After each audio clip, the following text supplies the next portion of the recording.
What's going on, everyone? It's Barles, and welcome back to Premier League podcast number 4. Not best weekend of Premier League soccer, of course, obviously, because, I think you'll understand why. Bloody good old United, mate. So, but anyway, we'll talk about that soon and get stuck into it. Actually, no, hang on, that's a shit start. I'm starting again. Start in 10 seconds again. It's like 6 minutes recording.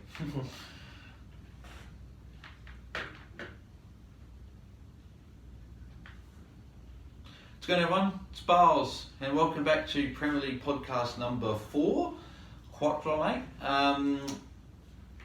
So we get stuck straight in. No, don't like that start. No, what the fuck are you doing, Barles? Not like that. You have a video of you like, what the fuck are you doing? 5. You know, I'm actually ranked 302,000. I moved up a lot. Where are you ranked? So you're above me now. I'm 444,000. So you've moved above me. Because you scored well last week, whereas I didn't. Did I? I did. I thought I scored less than you last week. Well, you might have, but I made the transfer, remember? -4. Ah. Yeah. Yeah. 18 seconds.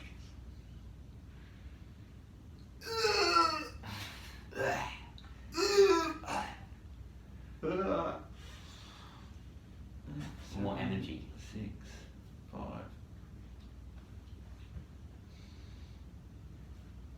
What's going on, everyone? It's Barles, and welcome to Premier League podcast number 4. Quattro, as the Italians and whatever say it. So there you go. We get stuck straight into it. Obviously not the best weekend of Premier League action. Well, it was good for some people, not good for others. Yeah, us. So anyway, we'll get stuck straight in to the winners and losers, and we'll kick off this week as something different. We'll kick off with the losers, because we'll talk about obviously one team in particular, and everyone knows who that team is. So we'll get into the losers straight away. Unanimous decision, as I say in the UFC, from judges. Manchester United are the losers, the big losers from the opening weekend of Premier League fixtures. The fourth weekend of Premier League fixtures. Only weekend was about a month ago. Goodness gracious me, where do I start? Where do I start? You go for it. God. Yeah, terrible performance by Manchester United on the weekend. If you do not know, they lost 2-1 to Crystal Palace. And Owen, I'll give you a shout out, mate. He sent me a message saying, good game, incredible. He's a Crystal Palace supporter, so when I mate, yes I know, the first time that Crystal Palace have ever beaten Manchester United in the Premier League era. I issued an apology to Owen. He wanted me to issue an apology, so I'll issue an apology to him. I apologise for saying that Palace were going to lose 3-5-0. Well, they should have. No, they should have. But they should have. Anyway, there you go, Owen. So there you go. But anyway, so United were very, very poor. They controlled possession in the first half, like most of the first half, and then Palace had their 10-minute patch near the end of the half where they scored the goal. But United just didn't do anything in the possession, started slow as usual, so disappointing. And then we scored that late goal.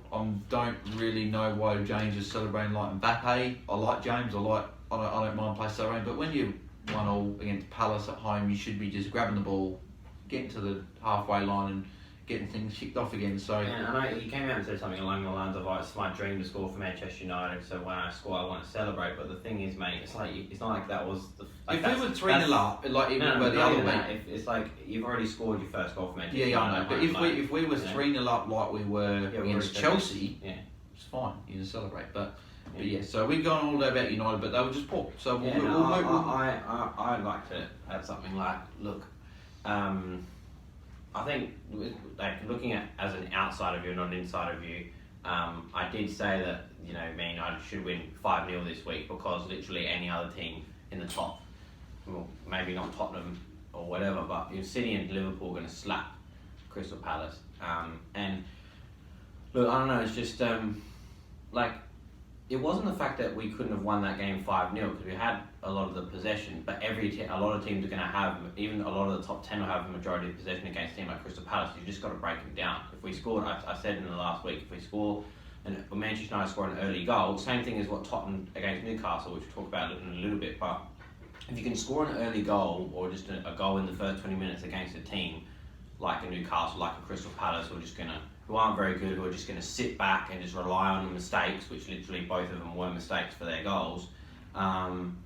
And same as Newcastle's, literally all 3 goals of those 2 games were just mistakes. The Newcastle one's a bit different because that was a good pass. Yeah, but anyway, so what I'm trying to say is, if you can get an early goal or 2, then they have to come out. They can't just sit back, and that's where you can hit them 2, 3, 4, 5. But if you don't score an early goal or in the first half at all, then all of a sudden it becomes a 0-0 game where they actually have a chance because the pressure mounts on news, and that's why teams. That's why I'm kind of doing like a combined, because my losers were Tottenham. Yeah, I was going to say they might lose as well. So what I'll say with Tottenham as well is when a team away from home comes against Liverpool, Man City, United, Arsenal, Chelsea, those sort of teams, they get a goal early.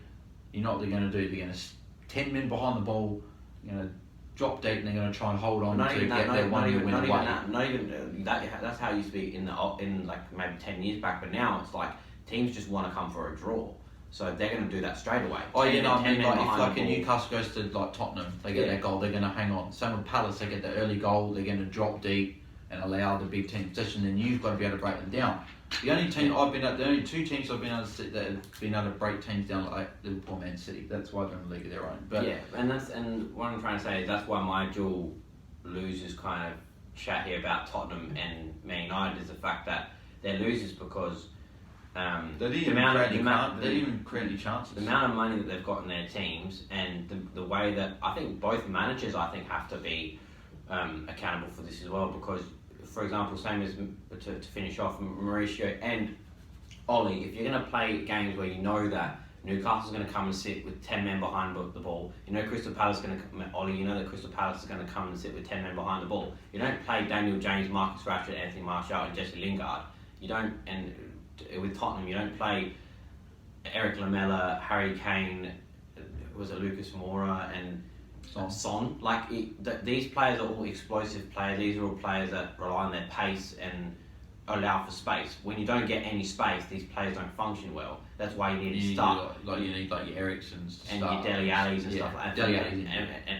And for Man United, you need and maybe Lo Celso should have started. And then for United, you need your Juan Matas, you need your... I think Mata or Pereira should have started instead of Lingard. I would have even said both, because this is those... Like Pereira on the right and Mata in the middle. Yeah, because these are those games where you're not going to get... This isn't about pace. Daniel James, yes, he scored a goal, but he had a bad game. Same as Rashford, same as Lingard, because Lingard needs space. He can't...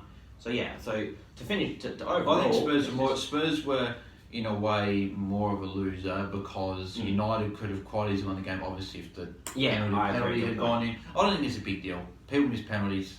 It's not a big deal. But it literally hit the side of the bar where it could have bounced in. It just literally was a few centimetres away from going in. But at the end of the day, missed a penalty. He shouldn't be missing penalties. So you for Marcus, you got to work on that. And the other part of the loser for Man United, they've got 2 injuries from that game as well. Yeah, Luke Shaw and Anthony Martial. So Martial still has a chance to play, but Luke Shaw's been run out for a month, so not very good. But anyway, we'll move on to the winners.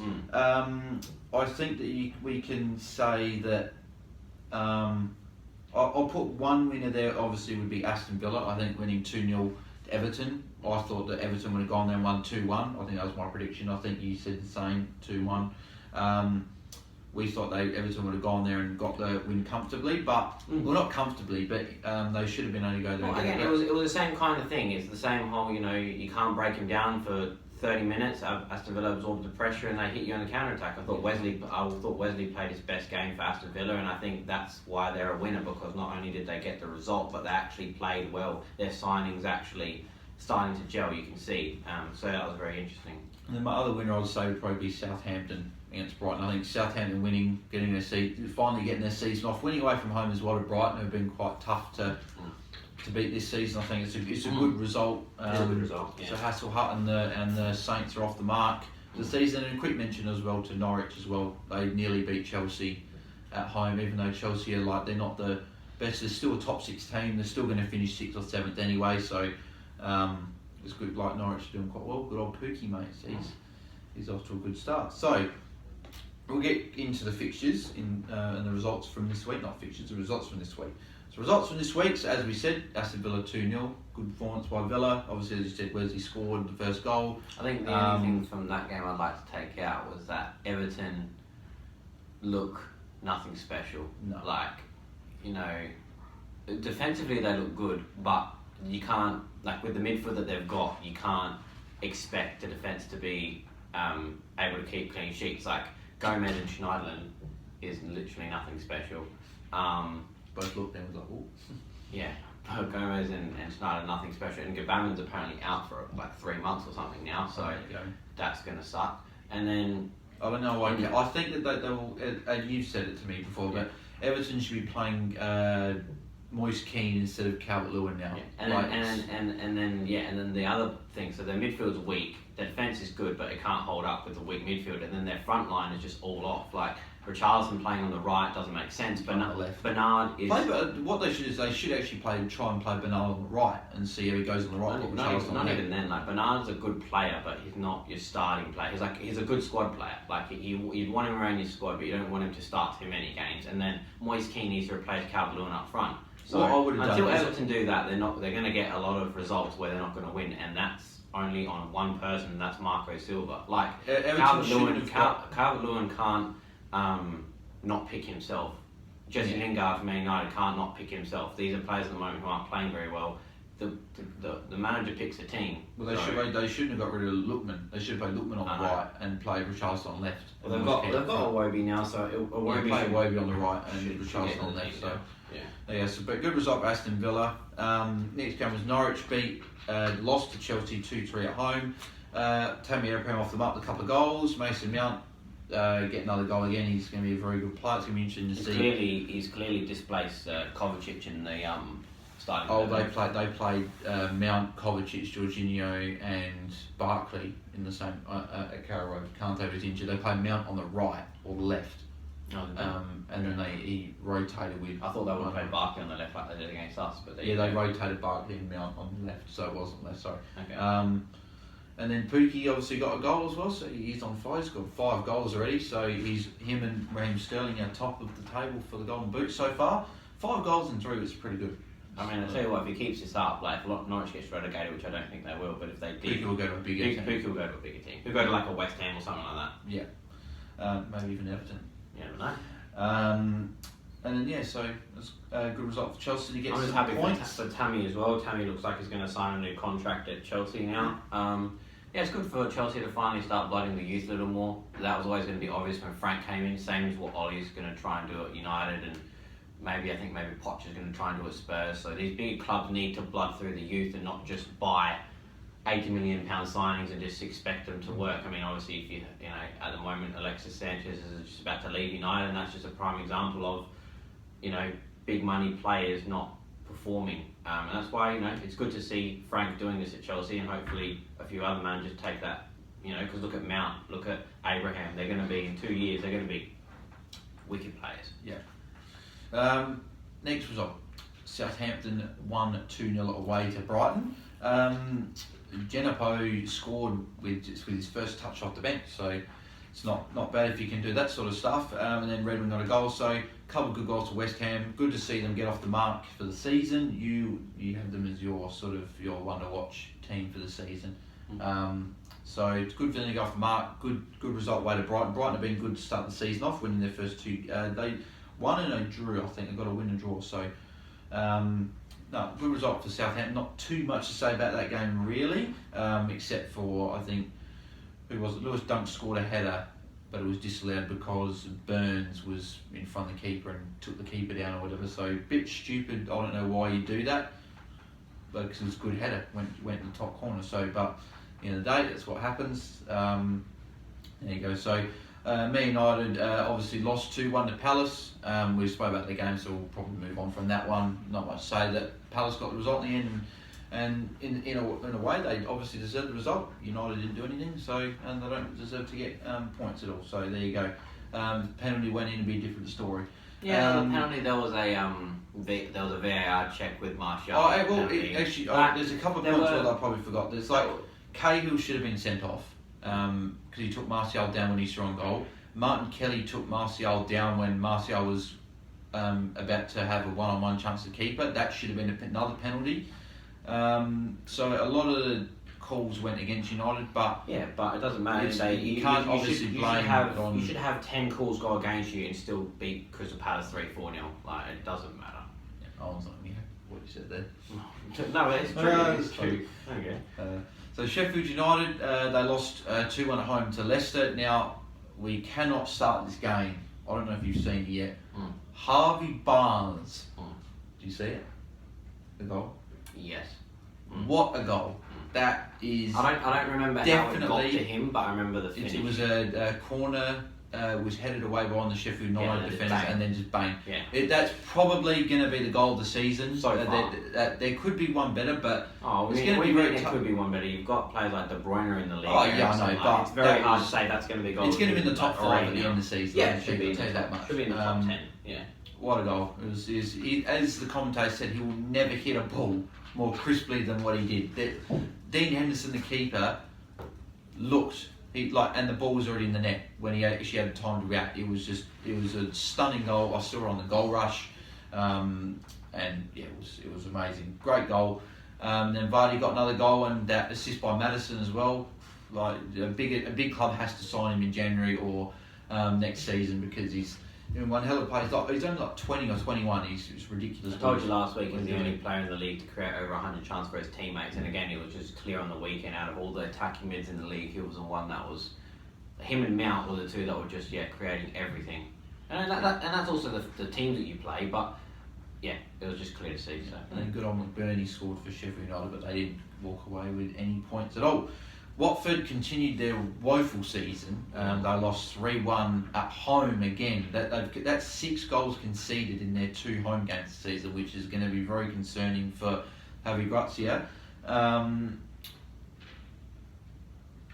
Sebastian Haller did really well, scoring a couple of goals with a bicycle kick as well, but disappointing for Watford. Ironically, they started last season with 4 wins out of their first 4 games. So they had 12 points from 12, and they've got 0 points from 9. So if they lose away this week, they lose to Newcastle, which the way Newcastle played, and going back kind of got confidence and quite easy win that game. That could be 0-4 to start the season. So it's literally going to be the flip opposite of what it was last season. So you got there. Not very impressive indeed. But yeah, anyway, shut up. We'll move on to the Sunday games. Liverpool won 3-1 at home to Arsenal. That was probably going to happen. A mate of mine actually put money on Liverpool to win 3-1, and he's an Arsenal fan, so there you go. Yeah, I mean, what did we say last week when it came to the fantasy? We said, look, we've gone Martial and Sterling as our captains, but don't be surprised Salah will go 2-0 against two goals against Arsenal. Yeah, but in a way, like with Liverpool Arsenal, it's funny because Pepe had a one-on-one chance as a keeper when it was 0-0. He had a chance to score, and I think that's going to be Arsenal's downfall. I'm happy for Pepe looked great. Again, obviously, the whole he was the first player to take on Van Dijk in the last 2 years or whatever the stat was, and he looks really good. He doesn't suit a lot of teams, but he suits Arsenal and he suits Liverpool. And if Liverpool, Liverpool didn't have Salah, they would have gone for Pepe. But they don't need Salah and Pepe. It's funny though. If Pepe had scored that goal, could have been a different story. Yeah, it could have been Arsenal 1-0 up. He suits Arsenal the way he kind of drifts inside and then also whatever. But I think if Arsenal want to cement a top 4 spot, I think they should be in the top 4. I think they're a better team than United and. Probably they're very close to Tottenham or whatever. As I was saying, what they need to have a consistent 11. Like last week they played with a different team. This week they had 2 up front. Last week they played with a 3-4-3. The week before they played with a 4-3-3. But they should play Aubameyang on the left, Lacazette up front, and Pepe on the right, and then have Lacazette and Aubameyang sort of in it, like doing what a Rashford. But then even they swapped the midfield round. Like the week before they had Ceballos and Guendouzi sitting. This week they had Ceballos in behind. They should have. And then they had 3. They played a 4-3-1-2. They should have Ceballos. They should have Ceballos, Torreira, and Guendouzi in their midfield. Yeah, it's as simple as that. So Ceballos is a more advanced guy, and then have Guendouzi But that's and interesting because you've got Torreira. Mkhitaryan and you've got Mesut Ozil at the club. Like, it's a lot of ways you're playing for people who are sitting on the bench, but that's their choice. But like, he just has to get his starting team right and needs to be consistent with it because 3 different formations, 3 different teams in 3 different weeks doesn't help. No. And just before we get off that game as well, that penalty by Salah. Very good penalty. Bournemouth lost 3-1 at home to Man City. No surprises with that one. They had good spells in the game though. That's only their second goal they've scored against Manchester City. And funny enough, both their goals they've scored against Man City have been wonder goals. Charlie Daniels a couple of years ago got that bloody volley from outside the box that went straight across the keeper and into the top right corner from the left. And then Harry Wilson scores a magnificent free kick that Edison was no chance of saving. So, but Sterling again, there you go, and then Aguero just doing Aguero type things. Something that we didn't mention about the United game before in relation to the City game. I think De Gea at the moment, he wouldn't say that he's as good of a keeper as someone like an Edison or a. But in fairness, to that statement, Edison should have been sent off against Bournemouth, I think. And I guess also Edison did make that mistake last week. That kind of counteracts the mistake that De Gea made this week. I'm not trying to say that De Gea is not as good as Edison or blah, blah, blah. I'm just saying, before it used to be like De Gea was clearly the best keeper in the league and then the other 2 were just behind him and then everyone else was behind them. Now it's like you could put all 3 of them in the same kind of category near-abouts now. You probably still say that De Gea is the best, but... But yeah, Edison should have been sent off. He took Callum Wilson out and he only got a yellow, and Callum Wilson probably would have been crossing it in, and there was a few guys there waiting for the ball, and it probably would have been a goal. So unfortunately for Bournemouth, they probably didn't get the rubbly green in that one. So, but there you go, that was the result for that one. So we'll move to the last 2 games. Obviously Spurs lost 1-0 at home. So to finish off with the Man City thing, I think obviously De Bruyne with 2 assists was pretty. The first assist wasn't. He only got 1 assist. David Silva got 2 assists. Oh, sorry, yeah. But De Bruyne's assist was. It was a scuff I'm shot. saying it's good to see overall. Anyway, if you're letting me finish, it's just good to see De Bruyne kind of back in the team. Obviously, he was missing last season. It just shows you the kind of he's not. I wouldn't say he's evolved his game, but he's definitely got more physical. And that's what I've noticed about Pep's team this year with Man City. They're much more of a physical team than last year. Like I told you about Rodri last week, and just a lot of the players, like Sterling's beefed up, Bernardo Silva is pretty nippy.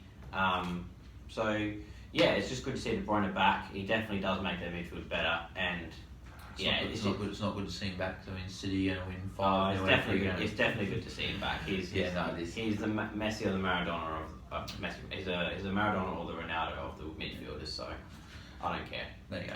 So Spurs, Newcastle, 1-0 loss at home for Spurs. We've spoken about that game. Poor for Spurs, and that just shows why they're a long way off Man City and Liverpool. Because Man City and Liverpool might concede a goal, but they'll come back and they'll score. Same thing as what we said with Ole. Like, why are they playing Sissoko still? They have got injuries, like your likes of your Dyer is injured. He comes back in the starting 11. I think he's a better fit for Tottenham in that role than what Sissoko is. Sissoko's not a defensive midfielder. He's just a not as good a version as Paul Pogba, and that's saying it politely. That's with no explicit language added in this podcast. And Ndombele, was he injured this week? Injured, yes, and he was a big loss for Ndombele. And they're still continuing to play Lamela. Like, he never played last season at all, and now they're playing him. Oh, he did play last season. He was No, he wasn't a starter. No, he wasn't a starter. No, but they. Yeah, I'm just trying to say he's not in their best. He's not in their starting 11. So why are they putting him in now? They're trying to make a point with Eriksen. I don't know why they should be playing Eriksen, but that's trying to make that's ruining their season. Even then, even if Eriksen's not in the starting 11 and Ali's not in the starting 11, you still don't need to play Lamela. You can play though. You play more on the right, Son on the left, Harry Kane up front, and then you can play Lo Celso. Lo Celso did come in off the bench for his first game, so he'll probably start, I would assume, this week. So I'm just saying, like, look, to be harsh, that's how it is. If you're not going to play your best players, you're not going to get. I mean, either way, they could have played their B team. They should have still like their squad team, like Ben Davies, Jan Vertonghen, and all that, and still could have beat Newcastle. But yeah, it'd be interesting to see Arsenal versus Spurs this weekend. I don't know who's going to speak about that in a sec. Wolves and Burnley, 1-1 draw. Very lucky. I don't think it was a penalty for Jimenez in the 97th minute or whatever it was. It went over very easily. And a problem that they were talking about after the game was about VAR, how it's not being used to correct any decisions, because it's like they're too afraid to overrule the referee that's on the pitch. It's like VAR was brought in to correct mistakes, and if the guy upstairs says, "Oh, that's a penalty," they should overrule it. If it's definitive and it's a penalty, overrule it. The one with Martial wasn't checked by was checked by VAR, but they weren't willing to change the decision. Same with the penalty for Jimenez. It wasn't a penalty, but they weren't inclined to overrule the decision. The only way that VAR is going to get used for a penalty decision, whatever, is if, like, say for example, someone dies, they give it a penalty, and then they check it, and then no one literally touched him, they're going to overrule it. Otherwise, any other incident, they're just like, oh, he kind of touched him, so the ref gave it a pen, so I guess we'll still give it a pen. Like, no, that should be okay, he kind of just touched him, he shouldn't have fell over, that's not a pen. But it's not being used correct. Yeah. So, as of yet, so we'll see what happens. And then Ashley Barnes scored again as well. So it was pretty much what we said last week. We said that, Wolves have become more of a defensive team and Burnley have become more of an attacking team. And again, that was the same thing. Like, Wolves are not playing an attractive style of football at the moment. But, whatever. Barnes got another goal, so he scored a very, very nice goal. So he's got 4 goals so far this season. So not many people would have predicted that he'd be up there in the top of the scoring sheet so far this season. So we move to the new fixtures this week, and Manchester United travel to St Mary's to face Southampton in the early game. I can't remember the last time Manchester United had the 9 p.m. Australian Eastern Standard Time 9 o'clock game, the early kickoff. So it's a big game. Southampton come off obviously their win. 2-0 win. They're a very dangerous side when they're up and running, and United simply have to go there and respond, because if they don't respond, people are going to start getting on Ollie's back, saying Ollie out, get a new manager in, and it's like but it's not Ollie's fault; it's the board's fault. As Mark Goldbridge said on the United Stand fan channel, he said that Manchester United cannot sack another manager again. They need to persist with someone and not just sack him straight away. So United have to simply go there and win, and I think that they're going to. I think they're going to put out a decent performance. I think they're going to win 2-0. I think that they're going to be having a good away performance. It'll be interesting to see who Manchester United put at left back. I personally hope that they promote someone like a Karen Borthwick-Jackson if he's not on loan, or someone of him. I think there's another young lad that is a left back. I really hope they don't play Young. I think it's time for them to move past Ashley Young and get someone a bit better. He's a club captain. They're going to play. But they're going to play. I don't think he's the captain. He's a club captain. I thought it was Dyer. He's the club captain. He's not the captain of the team. You understand? So remember when when Antonio Valencia was a club captain, but he never played. Last season. Yeah. But he's probably going to play. 2-0 win for me. 2-1. 2-1 for you. I'm not as convinced. We'll see. Hopefully it's a 2-0. But yeah, losing Martial as well. Maybe we'll see what happens. But at this stage, it looks like I still think we'll go and win. You'd hope so. I think we'll go and win. But we're low on confidence, so I don't think it'll be a confident performance. Next game, Chelsea versus Sheffield United, Stamford Bridge. I think that it's an intriguing game in a way to see where Sheffield United are at. I think that the first few games they've been good and competitive, but we haven't really known a lot about them. So it'd be good to see what they'll be able to do away to Chelsea. I think Chelsea have got that kickstart they need. I think Abraham's on the ball with a couple of goals. Mason Mount's on fire. Kante should come back from injury this week. I think that Chelsea should win this game. I think this will be another 2-0 win. Chelsea just need to win games like this at home to sides that should be finishing below them. If they've got a chance at finishing in the top 6, top 4, simple as they've got to win. So I think a 2-0 win to Chelsea away from home. At home. Yep. And would you go about the same? I said yes. Yes. There you go. Crystal Palace don't go anywhere. They stay at home, Selhurst Park, and they welcome Aston Villa.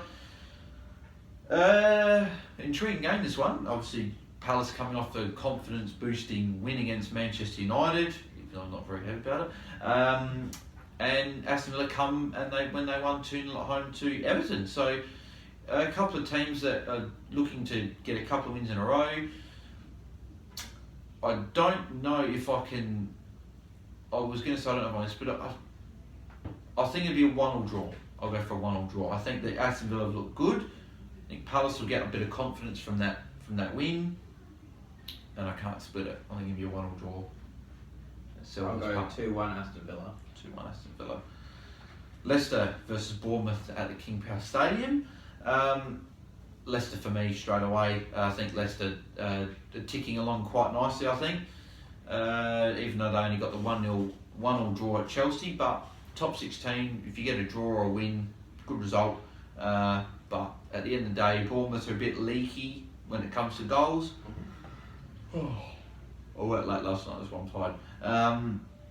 I work late every most nights, Monday, Tuesday, Wednesday, so there you go. Leicester win, I think. 2-0 for me. Again, a lot of 2-0 wins here. I think I don't know if Bournemouth are going to score. Nah. Yeah. Don't think so. Don't think Bournemouth will score. I think it'll be 2-0. Yeah.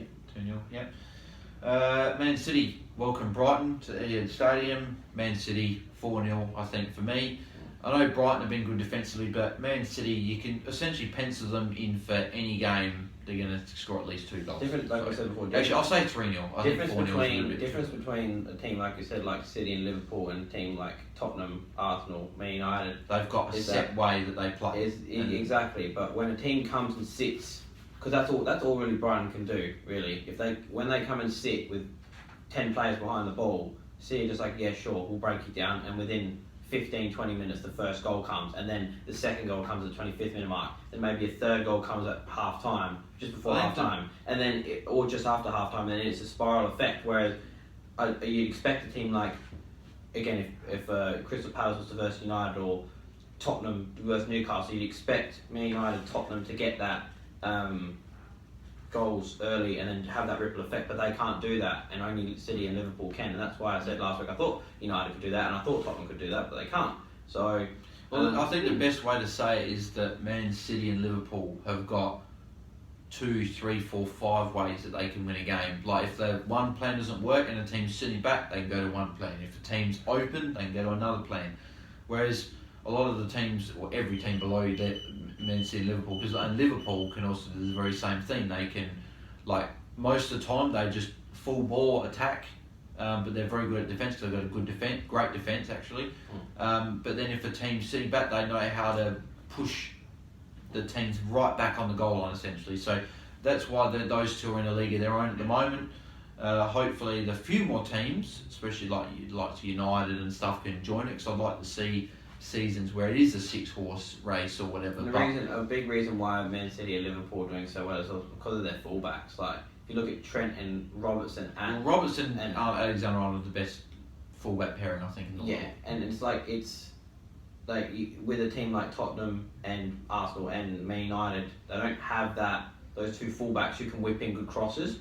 So they don't. All the wingers for the opposition team are just going to come straight out. It's like, well, he's not really going to take me on. He's not really going to cross the ball in, so I'm just going to stay way up the field, and that brings all the team out. Whereas when you're defending against City, Liverpool, because the fullbacks essentially become wingers when they don't have the ball, it's like everyone has to sit so deep, like Bailey said, and they end up defending on their goal line. So it's not solely down to the fullbacks why Liverpool and Man City can break teams down within 20 minutes, 25 minutes of them sitting, but yeah, they just can do it, and that's why they get these 3, 4, 5-0 wins consistently. People are like, why do they keep winning 3, 4, 5-0 consistently? Because you get an early goal, they have to come out and win the game. They're not going to sit there and happily take a 1-0 loss. They have to come and try and get a draw. And then you make. I think that Liverpool have got the better pairing, but I think Man City have got the better positions covered, because Liverpool have got, like, if Robertson is injured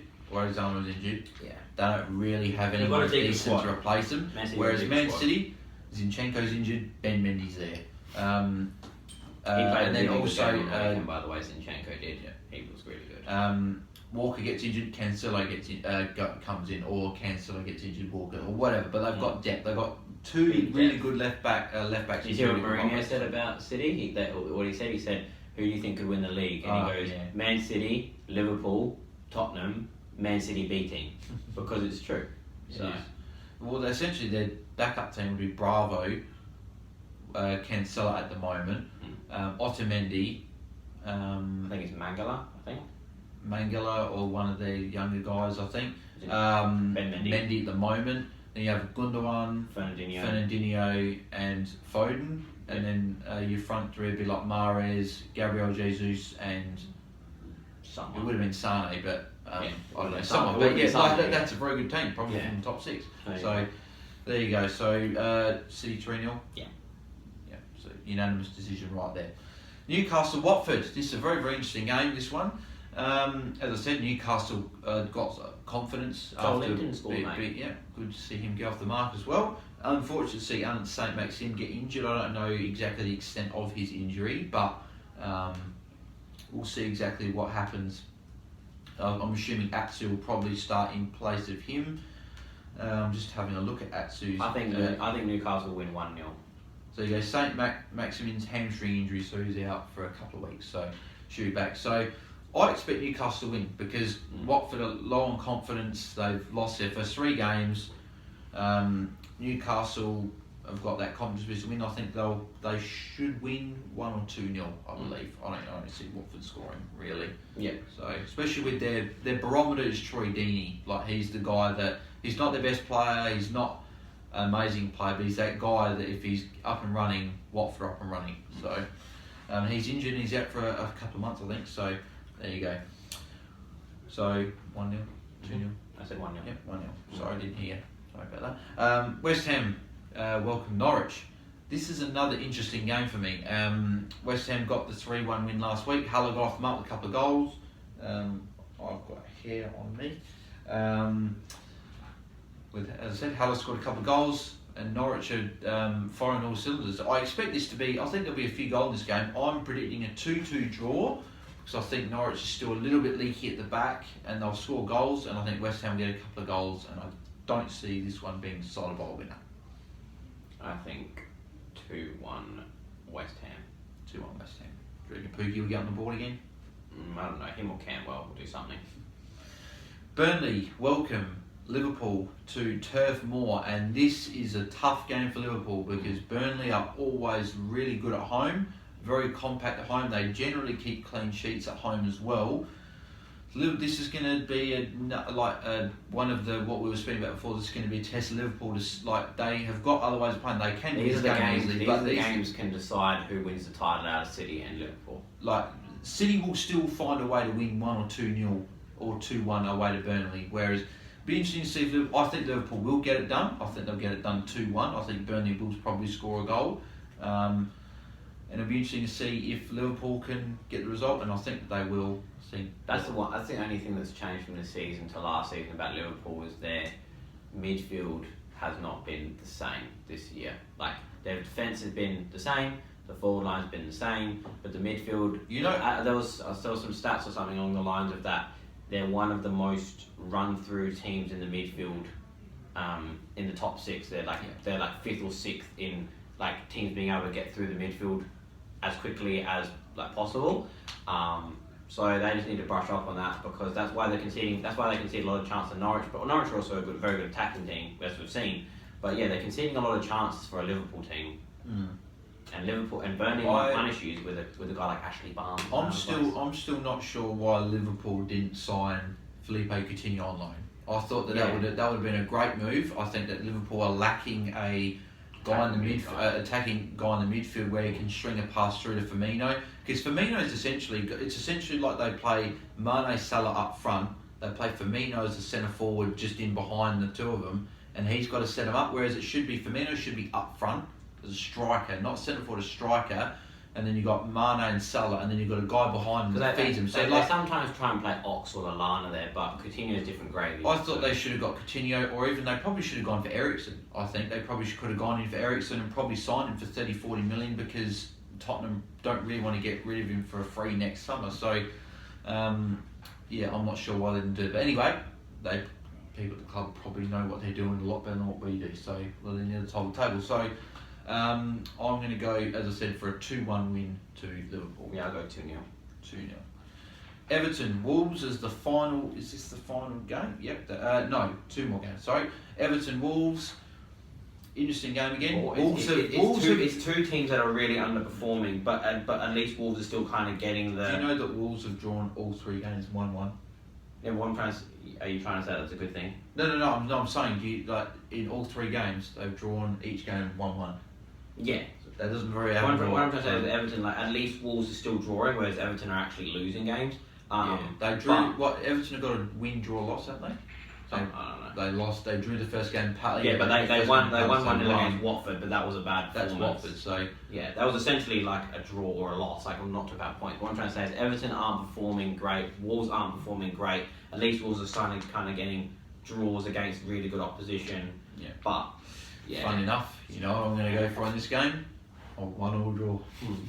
Wolves, I reckon, are going to surely, if Wolves get a 1-1 draw, it'd have to set. Put it this way: if Everton do everything that I just said before, play Calvert-Lewin again, play Richarlison, play Schneiderlin and Gomez, they're going to lose again. I reckon it'd be a 2-0 loss if they play that team. Okay, as I said, imagine if Wolves drew 1-1, I think that would have to be a record. I don't think a team has drawn 1-1 4 weeks in a row. But I think it'd be a draw. I think that Everton need to start. If Everton start like the Moise Keane, Richarlison on the left, look at Iwobi starting a game, they could win 2-1. But then if they play the wrong team, Wolves could win 2-1. It's a game where it could be 2-1 either way, or it could be 1-1 or whatever. But I'll go for 1-1 draw. I'll settle on the fence for that one. So the final game, probably the biggest game of the round, and one of the biggest games obviously the Premier season, is North London derby. Arsenal welcome Spurs to the Emirates Stadium. And based on the fact of the last result, I think Arsenal are going to win this game. I think that Arsenal don't drop many games at all at the Emirates. Yeah, no, they don't. They don't generally concede a lot of the time at the Emirates either. They're very good defensively at the Emirates for some reason. Because they're not really that good of a defensive team, but there you go. And yeah, Spurs aren't really firing at the moment. Arsenal are firing in a way. They did lose to Liverpool, but Liverpool were on a different level. If Spurs get Ndombele back, that'll be a big boost. But if they don't have Ndombele, this could actually be quite ugly. I think if they don't have Ndombele, because if you concede chances to Newcastle, you got Aubameyang, you got Pepe, you got Lacazette, you got. Yeah, Chilwell. I think this is the game where I think Arsenal are going to come out and they're going to make a statement. I think they're actually going to start Aubameyang, Lacazette, and Pepe at home. Lacazette generally starts all games at home anyway because he just seems to score. And I think that they're going to play a very similar team to what I said before. I think they're going to play Aubameyang, Lacazette, Pepe, Guendouzi, Torreira, and Chilwell in midfield. I think, and I think they're going to win 3-0. I think they're going to win 3-1. I reckon they're going to make a big statement this weekend, and I think that they're going to announce themselves quite clearly as that team that's going to get 4th spot at the end of the season. So.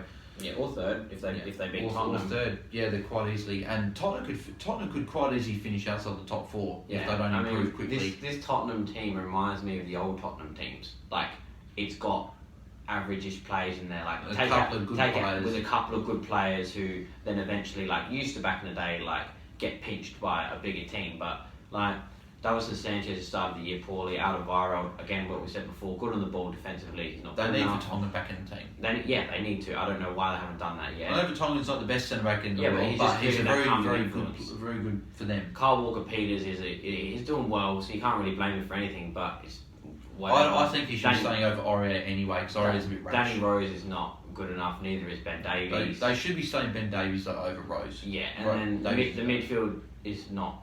It's not functioning properly. And again, they should be playing I don't know how long Dyer is away. They should be playing Dyer and then have Ndombele and probably Eriksen as two advance. I think Eriksen has to come into the team. And then their front 3 should be Son, Ali, and Ali is injured for a while. I'm saying, it'll probably be Son, Mora, and Kane. I think exactly. And Lamela should be anywhere near the team, and also maybe you look at bringing in Lo Celso or whatever. I think. Funny enough, I didn't think it was the case, but I think they've actually brought in Lo Celso to replace Eriksen. I thought they were going to play both of them together, but That's what they want to do. But what I'm trying to say is that this current moment with the Tottenham team, I don't see them beating Arsenal. No. Based on the confidence they don't have, their backline, like Davison Sanchez looks a shadow. He looks like a bad Eric Bailly. Do you know what I mean? Like he just looks like a shadow of the It player. could be a different result for Arsenal if they didn't have David Luiz there, because 2 of the goals that Salah scored were from David Luiz's stupid errors. He pulled Salah back, gave away the penalty, and then he over committed for a challenge. And Salah just burned him. It's like if there's one of 5 players you don't do that to, Salah is at the top of the list. I think. I think that you could afford to do it to like a Ronaldo or Messi because they're not as quick. Salah is rapid and like at least Ronaldo and Messi, like because they're getting a little bit older now, they're still like the best players in the world, obviously. But in a way, if you overcommit for a challenge, someone should be able to catch up to them based on pace. Whereas someone like Salah or Mane, you overcommit, he's got you gone. Like see you later, lights out, and they've got a chance. So. And yeah, you just don't do it, so it's just stupid. But there you go. So that's our predictions for the week. In terms of fantasy this week, we'll do a little quick fantasy take, then we'll wrap things up here. I played wildcard this week. I needed to. I went for -4 points last week. Brought Rashford in, missed a penalty. Kept Richarlison, did nothing. Didn't get Pookie in, got a goal and assist. Didn't get Cantwell in, got a goal. And I actually spoke to Ryan, and Cantwell and Pookie was an option that I was considering bringing in. I don't know why I didn't do it. I probably should have just done it, but what can you do?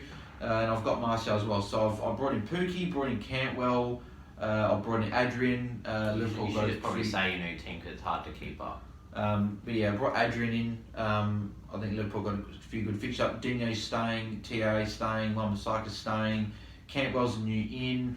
Salah is still there, Martial's still there depending on his injury, Sterling's still there and going on very nicely. Pookie's come in finally for me, Josh King is staying there. I could go to Barnes, I could go to Moise Kean if I wanted to, but I'll keep King for now, and Rashford's there as well with Pope, Lundstrom, Dendoncker and Kelly on the bench. And looks like you've played your wildcard as well. Yeah, I was telling Bars that I wasn't going to play my wildcard straight away, but I think I've kind of got the gauge and I'm happy to do so. So I ended up going... I kept my keepers that I had, like Heaton and Ryan. They're doing fine. I went as a back 3 of Lundstrom, Dunk and Digne. Kind of went a little bit cheaper in the back. I can always upgrade that a bit later. But I had Robertson, I had TAA, and they haven't really done as much per se because with Liverpool, they've clearly... Robertson and TAA are putting some crosses into the box, but Alexander looks a bit more dangerous. It looks a little bit more. The attackers are doing really well so far, so there you go. Midfield, I bought in Sterling. I thought how many times I said that in the previous weeks I want to bring in Sterling, so I did that. De Bruyne is there, Cantwell and Salah. I also got Mason Mount. He's another guy I'm looking at. Maybe if Martial's out, he's the guy probably. And then up front is Barnes, Pookie and Rashford. I wanted Aguero, but I thought 12 million for him, just couldn't fit him in. But yeah, Rashford. And I just kept Rashford instead. So the only 2 players that I kept 4 players I kept was the 2 goalkeepers and then Salah and Rashford. Everyone else was kind of new players to bring in. I had Pookie as well, but yeah. So there you go. And the final thing for the podcast is that I think that your captain this week should not be Salah. I think that Burnley away is a difficult fixture for City. Liverpool. I think that the captain you should be making this week, I finally got that, is Raheem Sterling. I know that he's done really well already, but I think continue. They play Brighton at home. City going to create chances. They always do.